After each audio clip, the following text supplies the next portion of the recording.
Hi friends, ఎలా ఉన్నారు? అందరూ బాగున్నారా? ఒక చిన్న పిట్ట కథ చెప్తా ఈరోజు నేను. ఒక ఊళ్ళో 6 పిట్టలు ఉన్నాయి. అయితే ఈ 6 పిట్టలు కూడా అప్పుడప్పుడు కలుసుకుంటూ ఆ చెట్ల మీద ఈ చెట్ల మీద కలుసుకుంటూ కూడా చాలా సంతోషంగా హ్యాపీగా ఉన్నాయి.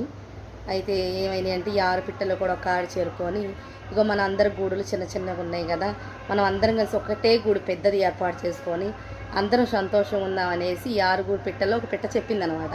చెప్పేవాడికి మిగతా పిట్టలు కూడా ఏమనుకున్నాయి అంటే, అందరం వదిలికి వెళ్తే సంతోషంగా ఉంటాం కదా, మనందరికి కూడా పెద్ద గూడు కదా, అందరు కలిసిమెలిసి ఉంటాం, బయట ఉంటేనే ఇంత హ్యాపీగా ఉన్నాం, ఒక గూడు కాడికి వెళ్తే ఇంకా సంతోషంగా ఉంటాం కదా అని మిగతా పిట్టలన్నీ కూడా ఒప్పుకున్నాయి. ఒప్పుకున్న తర్వాత అందరికి వెళ్తే ఒక గూడు చేరారు. ఏదైతే చెప్పిన పిట్ట ఉందో ఆ పిట్ట అక్కడికి వెళ్ళాక ఆ రూల్స్ని తప్పిందనమాట. తప్పి ఆ పిట్టే 5 పిట్టలకు కూడా చాలా బాధ కారణం పెడుతుంది.